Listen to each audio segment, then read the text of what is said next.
बिस्मिल्लाहिर्रहमानिर्रहीम। अस्सलाम वालेकुम। वो बिल्कुल आम सा दिन था। मुझे 2 दिन से शदीद नज़ला ज़ुकाम था, इसलिए नाश्ते के बाद अम्मी ने मुझे चाय के साथ दवा दी ताकि मैं सुकून से सो जाऊं। अभी मैं सोने की तैयारी कर ही रहा था कि अचानक मेरा सेल फोन बजा। मैंने ना चाहते हुए फ़ोन रिसीव किया तो मेरी खुशी की इंतहा न रही। मेरी पहली और आखिरी मोहब्बत ने मुझे पहली बार कॉल की थी और शाम में मिलने का सुनकर मैं आपे से बाहर होने लगा। बुखार, दर्द और जिस्म की बेचैनी चंद लम्हों में ही खत्म हो गई। अम्मी मुझे देखकर रह गई, बेटा दवा ने बड़ी जल्दी अपना असर दिखाया। क्या बताऊं अम्मी आपको मैं, मुंह ही मुंह में बड़बड़ाया। जी आप ठीक कह रही हैं। खुशी की लहरें मेरे चेहरे पर रक्स कर रही थीं। अच्छे अच्छे कपड़े निकालने के बाद मैं आईने के सामने खड़ा हो गया। बार बार चेक करने पर आखिर एक सूट पसंद कर ही लिया।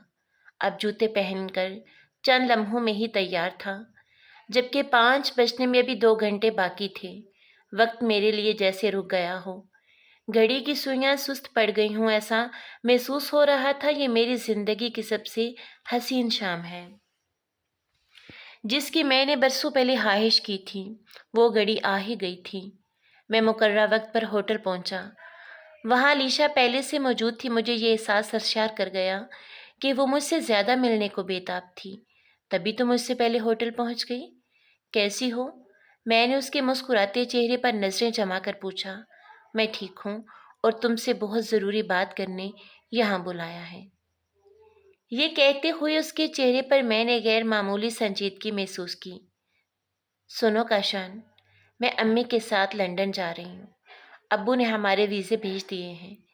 तुम ये बात नहीं जानते कि मेरी अगले माह शादी है और मैं अब मुस्तकिल लंदन में ही रहूंगी, क्योंकि मेरा होने वाला शौहर वहीं रहता है।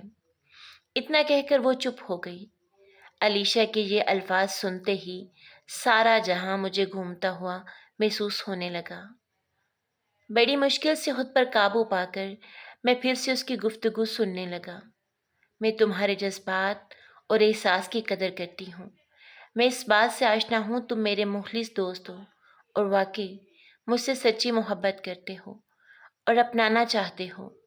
ये बातें सुनकर मैं जज्बाती हो गया।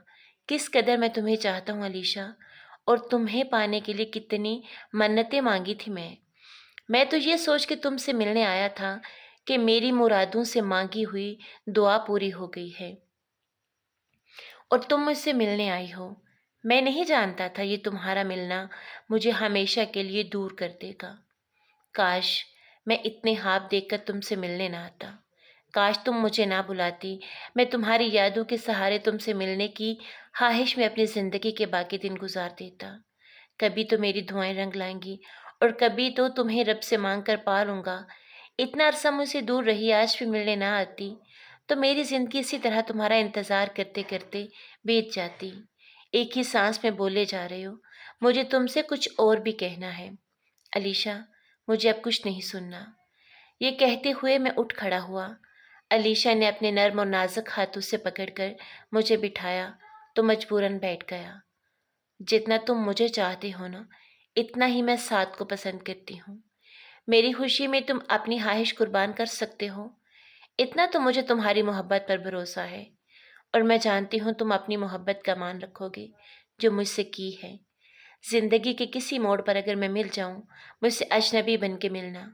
अब मैं चलती हूँ। ये कहते हुए वो धीरे से उठ खड़ी हुई। चंद लम्हे मुझे गौर से देखने के बाद कहने लगी, मेरा मकसद तुम्हें हर्ट करना हरगिज नहीं था, बल्कि तुम्हें हकीकत से आगाह करना था।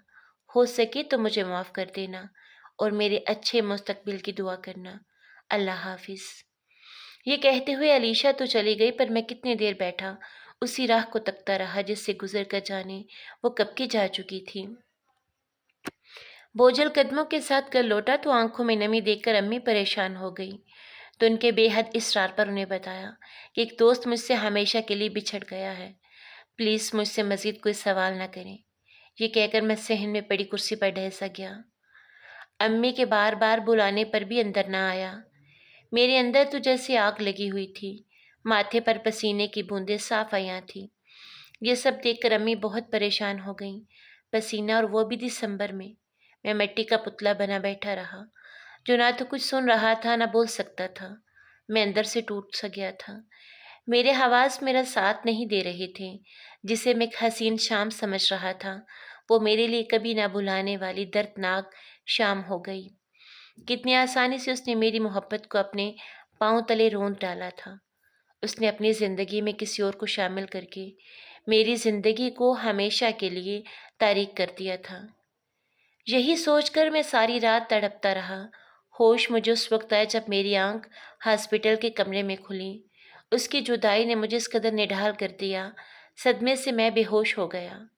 जब मुझे होश आया तो मैं अपने हवास में कब था। मैं उसके चेहरे को हर चेहरे में तलाश कर रहा था। मेरे दिलो दिमाग पर उसी की हुक्मरानी थी।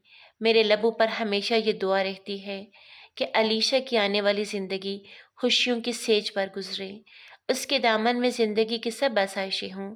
कुछ दिन हस्पताल में रहकर मैं घर आ गया, मगर एक बेनाम सी बेचैनी और उलझन हमावक्त मुझे अपने हिसार में रखती। छोटी छोटी बातों पर मुझे शदीद गुस्सा आने लगा। पढ़ाई भी अधूरी छोड़ दी। लोगों से मिलने जुलने से कतराने लगा। तन्हाई मुझे सुकून देती है, क्योंकि तन्हाई में मैं अलीशा को याद करता हूँ। वो आखिरी मुलाकात मेरे हवासों पर सवार रहती है। उसको देखना, उसका मेरे हाथ थामना, मैं सब भूल गया। बस याद है तो वो आखिरी शाम। फिर मुझ पर दौरा पड़ जाता है। मैं अपने बाल नोचने लगता हूँ कि क्यों उस दिन उससे मिलने गया था। काश मैं ना जाता, काश वो मुझे बुलाती ही ना। बस फिर मैं दहाड़े मार मार कर रोने लगता हूँ। मेरे घर वाले मेरी हालत देखकर बहुत परेशान और अफसुर्दा हैं। वो मुझे ज़िंदगी की तरफ वापस लाना चाहते हैं, मगर मैं मजबूर हूँ। ज़िंदगी की तरफ कैसे पलटूँ? मेरी ज़िंदगी ही तो मुझसे छिन गई है। अब तो बस मैं एक बेजान लाश हूँ। ये कैसी मोहब्बत थी जिसने मुझसे मेरी खुशियाँ ही छीन ली। डॉक्टर कहते हैं कि मैं डिप्रेशन का मरीज़ बन गया हूँ। वो क्या जाने, मैं तो मरीज़ मोहब्बत हूँ और इस मर्ज़ का कोई इलाज नहीं। क्या आज की दुनिया में भी ऐसे खालिस मोहब्बत करने वाले मौजूद हैं? क्या ऐसे ही लोग जो लड़कियों का मान रखते हैं ताकि उनकी आने वाली ज़िंदगी में कोई परेशानी ना हो?